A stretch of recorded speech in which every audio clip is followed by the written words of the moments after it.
বাংলাদেশের পর এবার ভারতের মাটিতে খেলতে অস্বীকৃতি জানিয়েছে ইংল্যান্ডও, আর এতেই যেন চোখে অন্ধকার দেখছে ভারত। একের পর এক দলের সরে দাঁড়ানোই বিশ্বকাপের ভবিষ্যৎ নিয়ে মহাচিন্তায় পড়েছে আয়োজক দেশ ভারত।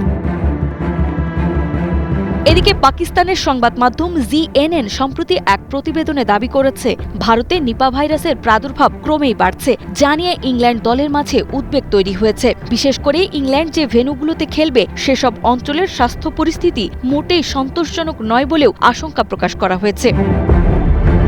CNN আরও জানায়, শেষ মুহূর্তে ইংল্যান্ডের ম্যাচগুলো অন্য দেশে সরিয়ে নেওয়া প্রায় অসম্ভব, কারণ 20 দলের T20 বিশ্বকাপে মোট 55টি ম্যাচের বেশিরভাগই ভারতে অনুষ্ঠিত হওয়ার কথা। এই অল্প সময়ে ভেন্যু পরিবর্তন করা ICCর জন্য কঠিন সিদ্ধান্ত হবে।